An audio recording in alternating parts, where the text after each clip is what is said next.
बोलो अम्बे मात की जय। अथ दुर्गा सप्तशती भाषा अथ देव्या कवचम। महर्षि मार्कंडेय जी बोले, हे पितामह, संसार में जो गुप्त हो और जो मनुष्यों की सब प्रकार से रक्षा करता हो और जो आपने किसी को आज तक बताया ना हो, वह कवच मुझे बताइए। श्री महाराज कहने लगे, अत्यंत गुप्त व सब प्राणियों की भलाई करने वाला कवच मुझसे सुनो। प्रथम शैलपुत्री, दूसरी ब्रह्मचारिणी, तीसरी चंद्रघंटा, चौथी कुष्ठमांडा, पांचवी स्कंद माता, छठी कात्यायनी, सातवीं कालरात्रि, आठवीं महागौरी, नवीं सिद्धिदात्री। यह देवी की 9 मूर्तियाँ और यह नव दुर्गा कहलाती है। आग में जलता हुआ, रण में शत्रु से घिरा हुआ, विषम संकट में फंसा हुआ मनुष्य यदि दुर्गा के नाम का स्मरण करे तो उसको कभी भी हानि नहीं होती। रण में उसके लिए कुछ भी आपत्ति नहीं और ना उसे किसी प्रकार का दुख या डर ही होता है।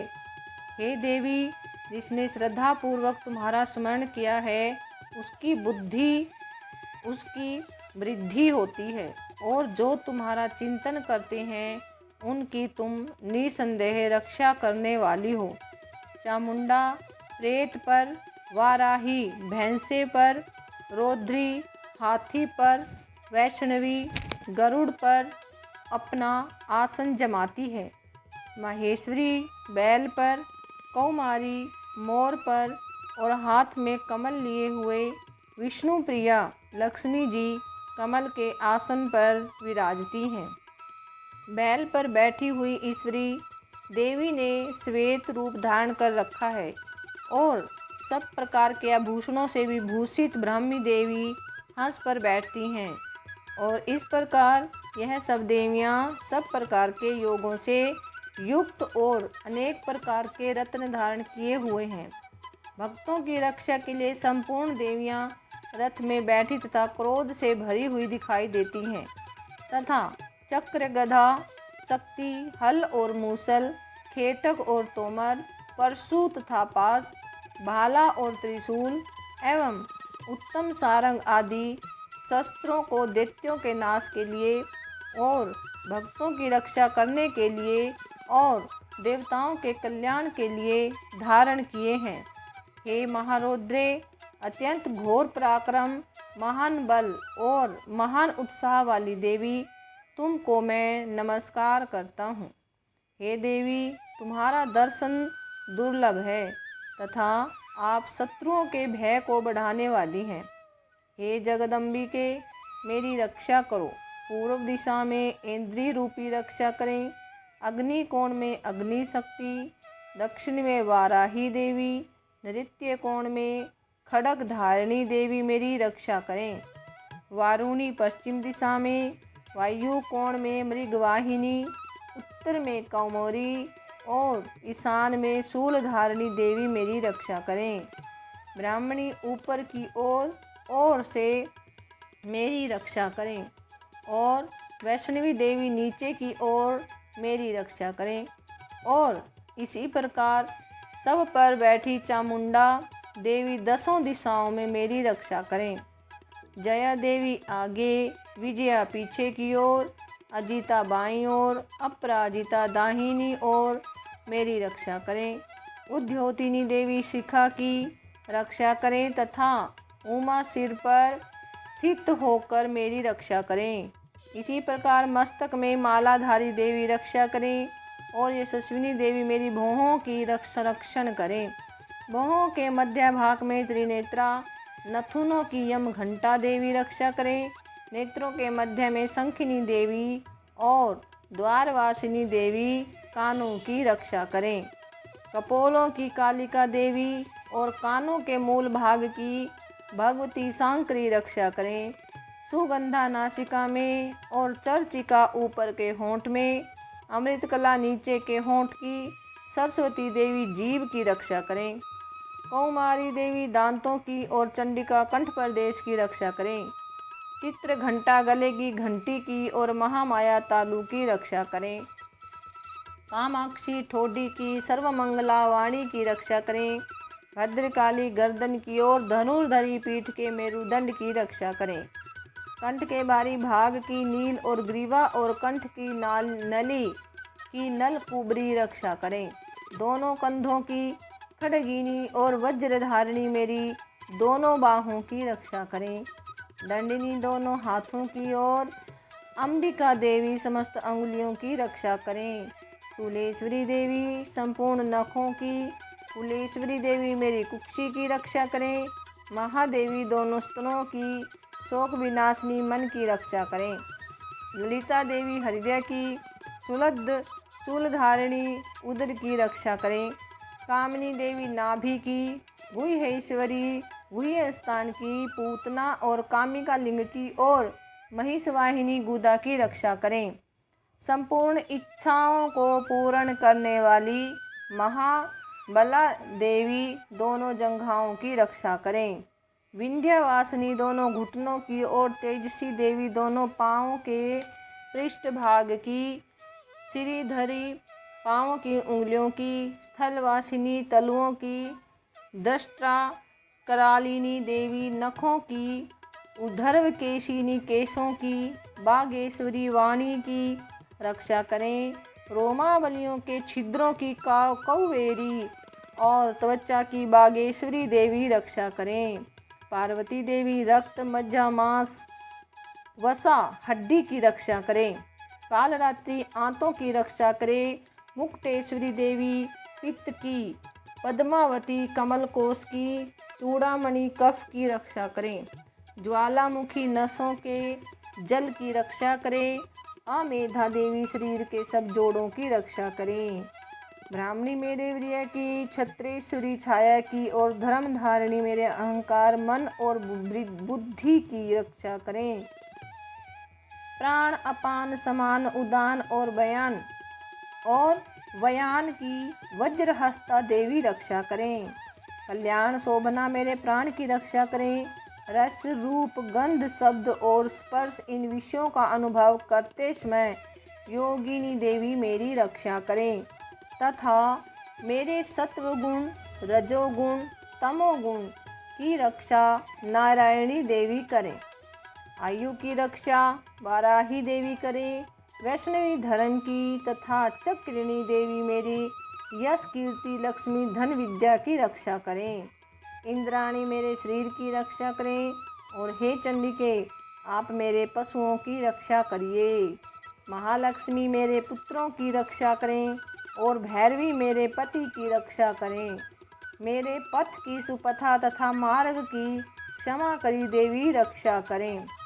राजा के दरबार में महालक्ष्मी तथा सब ओर व्याप्त रहने वाली विजया देवी चारों ओर से मेरी रक्षा करें। जो स्थान रक्षा से रहित हो और कवच में रह गया हो उसकी पापों का नाश करने वाली जयंती देवी रक्षा करें। अपना शुभ चाहने वाले मनुष्यों को बिना कवच के एक पग भी कहीं नहीं जाना चाहिए, क्योंकि कवच रखने वाला मनुष्य जहाँ जहाँ भी जाता है वहाँ वहाँ उसे अवश्य धन लाभ प्राप्त होता है तथा विजय प्राप्त करता है। वह जिस अभीष्ट वस्तु की इच्छा करता है वह उसको इस कवच के प्रभाव से अवश्य मिलती है और वह इसी संसार में महा ऐश्वर्य को प्राप्त होता है। कवचधारी मनुष्य ही है और वह तीनों लोकों में माननीय होता है। देवी का यह कवच देवताओं के लिए भी कठिन है।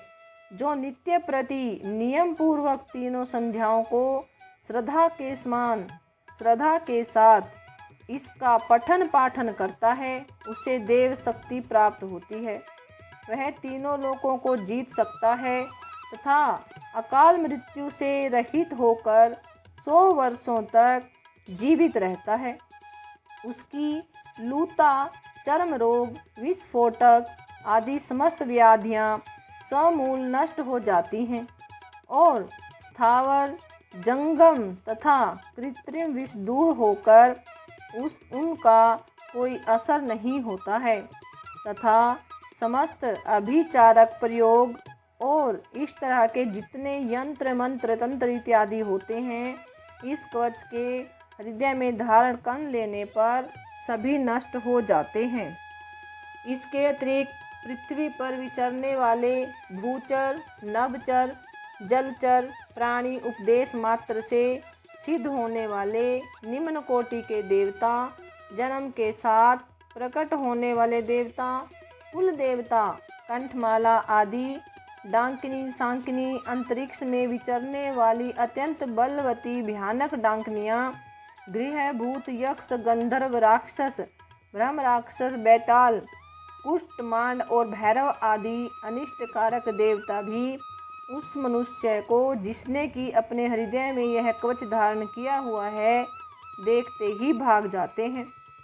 इस कवच के धारण करने से मान और तेज बढ़ता है। जो मनुष्य इस कवच का पाठ करके उसके पश्चात सप्तशती चंडिका पाठ करता है, उसका यश जगत में विख्यात होता है। और जब तक वन, पर्वत और कानन आदि इस भूमंडल पर स्थित हैं, तब तक यहाँ पुत्र पौत्र आदि संतान परंपरा बनी रहती है। फिर देहांत होने पर ऐसा मनुष्य परम पद को प्राप्त होता है, जो देवताओं के लिए भी कठिन है, और अंत में सुंदर रूप को धारण करके भगवान शंकर के साथ आनंद करता हुआ परम मोक्ष को प्राप्त होता है। बोलो दुर्गे मात की जय। बोलो अम्बे मात की जय। बोलो अम्बे मात की जय। बोले दुर्गे मात की जय। अगला स्तोत्रम मार्कंडेय जी कहते हैं, जयंती, मंगला, काली, भद्रकाली, कपालिनी, दुर्गा, क्षमा, शिवा, धात्री, स्वाहा और स्वधा, इन नामों से प्रसिद्ध देवी, तुम्हें मैं नमस्कार करता हूँ। हे देवी, तुम्हारी जय हो। प्राणियों के संपूर्ण दुख हरने वाली तथा सब में व्याप्त रहने वाली देवी, तुम्हारी जय हो। कालरात्रि, तुम्हें नमस्कार है। मधु और कैटव दैत्य का वध करने वाली, ब्रह्मा को वरदान देने वाली देवी, तुम्हें नमस्कार है। तुम मुझे रूप दो, जय दो, यश दो और काम, क्रोध आदि शत्रुओं का नाश करो। महिषासुर का नाश करने वाली तथा भक्तों को सुख देने वाली देवी, तुम्हें नमस्कार है। तुम मुझे सुंदर स्वरूप दो, विजय दो और मेरे शत्रुओं को नष्ट करो। रक्त बीज का वध करने वाली, हे चंडमुंड को नाश करने वाली, तुम मुझे रूप दो, जय दो, यश दो और काम, क्रोध आदि शत्रुओं का नाश करो। हे शुंभ, निशुंभ और धूम्राक्ष राक्षस का मर्दन करने वाली देवी, मुझको स्वरूप दो, विजय दो, यश दो और मेरे शत्रुओं का नाश करो। हे पूजित युगल चरण वाली देवी, हे संपूर्ण सौभाग्य प्रदान करने वाली देवी, तुम मुझे रूप दो, जय दो, यश दो और काम, क्रोध आदि शत्रुओं का नाश करो। हे देवी, तुम्हारे रूप और चरित्र अमित हैं। तुम सब शत्रुओं का नाश करने वाली हो। मुझे रूप, यश, जय दो और काम, क्रोध आदि शत्रुओं का नाश करो। पापों को दूर करने वाली चंडिके, इस संसार में जो भक्ति से तुम्हारा पूजन करते हैं, उनको तुम रूप तथा विजय और यश दो तथा उनके शत्रुओं का नाश करो। रोगों का नाश करने वाली चंडिके, जो भक्ति पूर्वक तुम्हारी पूजा करते हैं, उन्हें रूप दो, यश दो, जय दो और उनके काम, क्रोध आदि शत्रुओं का नाश करो। हे चंडिके, इस संसार में जो भक्ति से तुम्हारी पूजा करते हैं, उन्हें रूप दो, विजय दो और यश दो तथा उनके शत्रुओं का नाश करो। हे देवी, मुझे सौभाग्य दो और आरोग्य दो, परम सुख दो, रूप दो, यश दो और मेरे काम क्रोध आदि शत्रुओं का नाश करो। हे देवी, जो मुझसे वैर रखते हैं उनका नाश करो और मुझे अधिक बल प्रदान कर रूप जय यश दो और मेरे शत्रुओं का संहार करो। हे देवी, मेरा कल्याण करो और मुझे उत्तम संपत्ति प्रदान करो। रूप जय यश दो और काम क्रोध आदि शत्रुओं का नाश करो। हे देवता तथा राक्षसों के मुकुट रत्नों से स्पर्श किए हुए चरणों वाली देवी, हे अंबिके, मुझे स्वरूप दो, विजय तथा यश दो और मेरे शत्रुओं का नाश करो। हे देवी, अपने भक्तों को विद्वान, कीर्तिवान और लक्ष्मीवान बनाओ और उन्हें रूप दो, जय दो, यश दो और उनके शत्रुओं का नाश करो। हे प्रचंड दैत्यों के अभिमान का नाश करने वाली चंडिके, मुझे शरणागत को रूप दो, जय दो, यश दो और मेरे शत्रुओं का नाश करो। हे चार भुजाओं वाली, हे ब्रह्म द्वारा प्रशंसित परमेश्वरी, मुझे रूप दो, जय दो, यश दो और मेरे क्रोध आदि शत्रुओं को नष्ट करो। निरंतर भक्ति से भगवान विष्णु से सदा स्तुति की हुई हे अंबिके, मुझे रूप दो, यश दो, जय दो और मेरे शत्रुओं को नष्ट करो। हिमालय कन्या पार्वती के भगवान शंकर से स्तुति की हुई हे परमेश्वरी, मुझे रूप जय यश दो और मेरे शत्रुओं का नाश करो। इंद्राणी के पति इंद्र के द्वारा सद्भाव से पूजित होने वाली परमेश्वरी, मुझे तुम रूप दो, जय दो, यश दो और काम क्रोध आदि शत्रुओं को नष्ट करो। प्रचंड भूदंड से दैत्यों के घमंड को नष्ट करने वाली मुझे रूप दो, जय दो, यश दो और मेरे शत्रुओं का नाश करो। हे देवी, तुम अपने भक्तों को सदा असीम आनंद देती हो, मुझे रूप जय यश दो और मेरे काम क्रोध आदि शत्रुओं को नष्ट करो। हे देवी, मेरी इच्छा अनुसार चलने वाली सुंदर स्त्री मुझे प्रदान करो, जो कि संसार सागर से तारने वाली तथा उत्तम कुल से उत्पन्न हुई हो। जो मनुष्य पहले स्तोत्र का पाठ करता है और फिर सप्तशती रूपी महास्त्रोत का पाठ करता है, वह सप्तशती संख्या के समान श्रेष्ठ फल को प्राप्त होता है और उसके साथ ही उसे प्रचुर धन की प्राप्ति होती है। बोलो अम्बे मात की जय। बोलो दुर्गे मात की जय। बोलो अम्बे मात की जय। बोलो दुर्गे मात की जय। अथ कीलक स्तोत्रम। महर्षि मार्कंडेय जी बोले, निर्मल ज्ञान रूपी शरीर धारण करने वाले, देवत्रय रूप दिव्य तीन नेत्र वाले, जो कल्याण प्राप्ति के हेतु हैं तथा अपने मस्तक पर अर्धचंद्र धारण करने वाले हैं, उन भगवान शंकर को नमस्कार है। जो मनुष्य इन कीलक मंत्रों को जानता है वही पुरुष कल्याण को प्राप्ति करता है। जो अन्य मंत्रों को जप कर केवल सप्तशती स्तोत्र से ही देवी की स्तुति करता है, उसको इससे ही देवी की सिद्धि हो जाती है।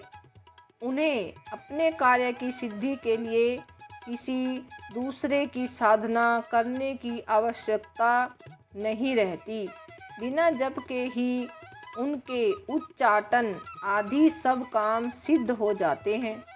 लोगों के मन में शंका थी कि केवल सप्तशती की उपासना से अथवा सप्तशती को छोड़कर अन्य मंत्रों की उपासना से भी समान रूप से सब कार्य सिद्ध हो जाते हैं। तब इनमें कौन सा श्रेष्ठ साधन है?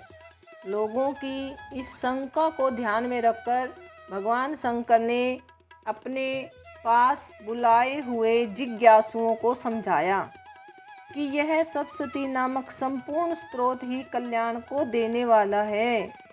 इसके पश्चात भगवान शंकर ने चंडिका के सप्तशती नामक स्त्रोत को गुप्त कर दिया, अतः मनुष्य इसको बड़े पुण्य से प्राप्त करता है।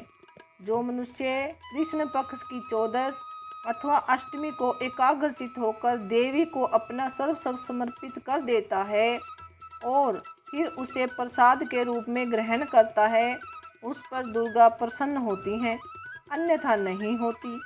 इस प्रकार सिद्धि के प्रतिबंधक रूप कीलक के द्वारा भगवान शंकर ने इस स्त्रोत को कीलित कर रखा है। जो पुरुष इस सप्तशती को निष्कीलन करके नित्य पाठ करता है वह सिद्ध हो जाता है, वही देवी का पार्षद होता है और वह गंधर्व होता है। सर्वत्र विचरते रहने पर भी उस मनुष्य को इस संसार में कहीं कोई डर नहीं होता, वह आप मृत्यु के वश में नहीं पड़ता और मरकर मोक्ष की प्राप्ति हो जाती है। किंतु इस कीलक की विधि को जानकर ही सप्तशती का पाठ करना चाहिए। जो ऐसा नहीं करता वह नष्ट हो जाता है। कीलन और निष्कीलन संबंधी जानकारी के पश्चात ही यह स्त्रोत निर्दोष होता है और विद्वान पुरुष इस निर्दोष स्त्रोत का ही पाठ आरंभ करते हैं। स्त्रियों में जो कुछ सौभाग्य आदि दिखाई देता है वह सब इस पाठ की ही कृपा है, इसलिए इस कल्याणकारी स्त्रोत का सदा पाठ करना चाहिए। इस स्त्रोत का शनै शनै पाठ करने से भी सुलभ फल की प्राप्ति होती है, इसलिए उच्च स्वर से ही इसका पाठ आरंभ करना चाहिए। जिस देवी के प्रसाद से ऐश्वर्य, सौभाग्य, आरोग्य, संपत्ति, शत्रुनाश तथा परम मोक्ष की प्राप्ति होती है, उस देवी की स्तुति मनुष्य को अवश्य करनी चाहिए। बोलो दुर्गे मात की जय, बोलो अम्बे मात की जय। जयकारा शेरा वाली दा बोल साचे दरबार की जय, बोलो दुर्गे मात की जय। चौथा अध्याय। महर्षि मेधा बोले, देवी ने जब पराक्रमी दुरात्मा महिषासुर को मार गिराया और असुरों की सेना को मार दिया, तब इंद्र आदि समस्त देवता अपने सिर तथा शरीर को झुकाकर भगवती की स्तुति करने लगे। जिस देवी ने अपनी शक्ति से यह जगत व्याप्त किया है और जो संपूर्ण देवताओं तथा महर्षियों की पूजनीय है, इस अंबिका को हम भक्ति पूर्वक नमस्कार करते हैं। वह हम सब का कल्याण करें। जिस अतुल प्रभाव और चंडिका देवी इस संपूर्ण जगत का पालन करे और अशुभ भय का नाश करे, वह हम सब का कल्याण करें। जिस अतुल प्रभाव और बल का वर्णन भगवान शंकर, विष्णु और ब्रह्मा जी भी नहीं कर सके, वही चंडिका देवी इस संपूर्ण जगत का पालन करे और अशुभ भय का नाश करे। पुण्य आत्माओं के घरों में तुम स्वयं लक्ष्मी रूप हो और पापियों के घरों में तुम अलक्ष्मी रूप हो और सतकुल में उत्पन्न होने वालों के लिए तुम लज्जा रूप होकर उनके घरों में निवास करती हो। हम सब उस दुर्गा भगवती को नमस्कार करते हैं। हे देवी, इस विश्व का कल्याण पालन करो। हे देवी, हम तुम्हारे अचिंत्य रूप का किस प्रकार वर्णन करें। असुरों का नाश करने वाले भारी पराक्रम तथा समस्त देवताओं और दैत्यों के विषय में जो तुम्हारे पवित्र चरित्र हैं, उनको हम किस प्रकार वर्णन करें। हे देवी, त्रिगुणा अतिम का होने पर भी तुम संपूर्ण जगत की उत्पत्ति का कारण हो। हे देवी, भगवान विष्णु, शंकर आदि किसी भी देवता ने तुम्हारा पार नहीं पाया। तुम सबकी आश्रय हो। यह संपूर्ण जगत तुम्हारा ही अंश रूप है, क्योंकि तुम सबकी आधिभूत प्रकृति हो। हे देवी, तुम्हारे जिस नाम के उच्चारण से संपूर्ण यज्ञों में सब देवता तृप्ति लाभ करते हैं, वह स्वाहा तुम ही हो। इसके अतिरिक्त तुम पितरों की तृप्ति का कारण हो, इसलिए सब आपको स्वधा कहते हैं। हे देवी, वह विद्या जो मोक्ष देने वाली है, जो अचिंत्य महाज्ञान स्वरूपा है, तत्वों के सार को वश में करने वाले, संपूर्ण दोषों को दूर करने वाले, मोक्ष की इच्छा वाले मुनिजन जिसका अभ्यास करते हैं वह तुम ही हो। तुम वाणी रूप और दोष रहित ऋग तथा यजुर्वेद की एवं उद्गीत और सुंदर पदों के पाठ वाले सामवेद की आश्रय रूपा हो। तुम भगवती हो। इस विश्व की उत्पत्ति एवं पालन के लिए तुम वार्ता के रूप में प्रकट हुई हो और तुम संपूर्ण संसार की पीड़ा हरने वाली हो। हे देवी, जिससे सारे शास्त्रों को जाना जाता है वह मेधा शक्ति तुम ही हो और दुर्गम भव सागर से पार करने वाली नौका भी तुम ही हो। लक्ष्मी रूप से विष्णु भगवान के हृदय में निवास करने वाली और भगवान महादेव द्वारा सम्मानित गौरी देवी तुम ही हो। मंद मुस्कान वाले निर्मल पूर्ण चंद्रबिंब के समान और उत्तम सुवर्ण की मनोहर कांति से कमनीय तुम्हारे मुख को देखकर भी महिषासुर क्रोध से भर गया। यह बड़े आश्चर्य की बात है। और हे देवी, तुम्हारा यही मुख जब क्रोध से भर गया तो उदय काल के चंद्रमा की भांति लाल हो गया और तनी हुई भौहों के कारण विकराल रूप हो गया। उसे देखकर भी महिषासुर के शीघ्र प्राण नहीं निकल गए। यह बड़े आश्चर्य की बात है। आपके कुपित मुख के दर्शन करके भला कौन जीवित रह सकता है। हे देवी, तुम हमारे कल्याण के लिए प्रसन्न हो जाओ। आपके प्रसन्न होने से इस जगत का अभ्युदय होता है और जब आप क्रुद्ध हो जाती हैं तो कितने ही कुलों का सर्वनाश हो जाता है। यह हमने अभी अभी जाना है कि जब तुमने महिषासुर की बहुत बड़ी सेना को देखते देखते मार दिया है। हे देवी, सदा अभ्युदय प्रताप देने वाली तुम जिस पर प्रसन्न हो जाती हो वही देश में सम्मानित होते हैं। उनके धन यश की वृद्धि होती है। उनका धर्म कभी शिथिल नहीं होता है और उनके यहाँ अधिक पुत्र पुत्रियाँ और नौकर होते हैं। हे देवी, तुम्हारी कृपा से ही धर्मात्मा पुरुष प्रतिदिन श्रद्धापूर्वक यज्ञ करता है और धर्मानुकूल आचरण करता है और उसके प्रभाव से स्वर्गलोक में जाता है, क्योंकि तुम तीनों लोकों में मनवांछित फल देने वाली हो।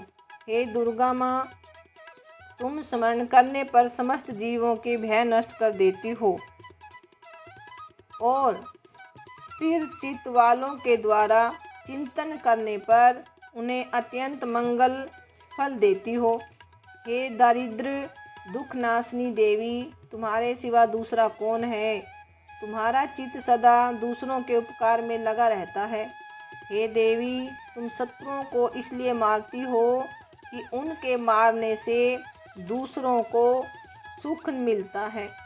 वह चाहे नरक में जाने के लिए चिरकाल तक पाप करते रहे हों, किंतु तुम्हारे साथ युद्ध करके सीधे स्वर्ग को जाएं, इसलिए तुम उनका वध करती हो। हे देवी, क्या तुम दृष्टिपात्र मात्र से समस्त असुरों को भस्म नहीं कर सकती? अवश्य ही कर सकती हो, किंतु तुम्हारा शत्रुओं को शस्त्रों के द्वारा मारना इसलिए है कि शस्त्रों के द्वारा मर कर वे स्वर्ग को जावें। इस तरह से हे देवी, उन शत्रुओं के प्रति भी तुम्हारा विचार उत्तम है। हे देवी, तुम्हारे उग्र खड्ग की चमक से और त्रिशूल की नोक की कांति की किरणों से असुरों की आंखें फूट नहीं गई। उसका कारण यह था कि वह किरणों से शोभायमान तुम्हारे चंद्रमा के समान आनंद प्रदान करने वाले सुंदर मुख को देख रहे थे। हे देवी, तुम्हारा शील बुरे वृत्तांत को दूर करने वाला है और सबसे अधिक तुम्हारा रूप है, जो न तो कभी चिंतन में आ सकता है और न जिसकी दूसरों से कभी तुलना ही हो सकती है। तुम्हारा बल व पराक्रम शत्रुओं का नाश करने वाला है। इस तरह तुमने शत्रुओं पर भी दया प्रकट की है। हे देवी, तुम्हारे बल की किसके साथ बराबरी की जा सकती है, तथा शत्रुओं को भय देने वाला इतना सुंदर रूप भी और किसका है। हृदय में कृपा और युद्ध में निष्ठुरता, यह दोनों बातें तीनों लोकों में केवल तुम ही में देखने में आई हैं। हे माता, युद्ध भूमि में शत्रुओं को मारकर तुमने उन्हें स्वर्गलोक में पहुंचाया है। इस तरह तीनों लोकों की तुमने रक्षा की है तथा उन उन्मत्त असुरों से जो हमें भय था उसको भी तुमने दूर किया है। तुमको हमारा नमस्कार है। हे देवी, तुम शूल तथा खड्ग से हमारी रक्षा करो तथा घंटे की ध्वनि और धनुष की टंकार से भी हमारी रक्षा करो। हे चंडिके, आप अपने शूल को घुमाकर पूर्व, पश्चिम, उत्तर तथा दक्षिण दिशा में हमारी रक्षा करो। तीनों लोकों में जो तुम्हारे सौम्य रूप हैं तथा घोर रूप हैं, उनसे हमारी रक्षा करो तथा इस पृथ्वी की रक्षा करो। हे अंबिके, आपके कर पल्लवों में जो खड्ग, शूल और गदा आदि शस्त्र शोभा पा रहे हैं, उनसे हमारी रक्षा करो। महर्षि बोले कि इस प्रकार जब सब देवताओं ने जगत माता भगवती की स्तुति की और नंदनवन के पुष्पों तथा गंध अनुलेपनों द्वारा उनका पूजन किया और फिर सबने मिलकर जब सुगंधित व दिव्य धूपों द्वारा उनका सुगंधित निवेदन किया, तब देवी ने प्रसन्न होकर कहा, हे देवताओं, तुम सब मुझसे मनवांछित फल मांगो। देवता बोले, हे भगवती, तुमने हमारा सब कुछ कार्य कर दिया, अब हमारे लिए कुछ भी मांगना शेष नहीं रहा, क्योंकि तुमने हमारे शत्रु महिषासुर को मार डाला है। हे महेश्वरी, तुम इस पर भी यदि हमें कुछ वर देना चाहती हो तो बस इतना वर दो कि जब जब हम आपका स्मरण करें तब तब आप हमारी विपत्तियों का हरण करने के लिए हमें दर्शन दिया करो। हे अंबिके, जो कोई भी तुम्हारी स्तुति करे तुम उनको वित्त, समृद्धि और वैभव देने के साथ ही उनके धन, स्त्री आदि संपत्ति बढ़ावें और सदा हम पर प्रसन्न रहें। महर्षि बोले, हे राजन, देवताओं ने जब जगत के लिए तथा अपने लिए इस प्रकार के प्रश्न किए तो बस तथास्तु कहकर देवी अंतर्ध्यान हो गई। हे भूप, जिस प्रकार तीनों लोकों का हित चाहने वाली वह भगवती देवताओं के शरीर से उत्पन्न हुई थी, वह सारा वृत्तांत मैंने तुमसे कह दिया है।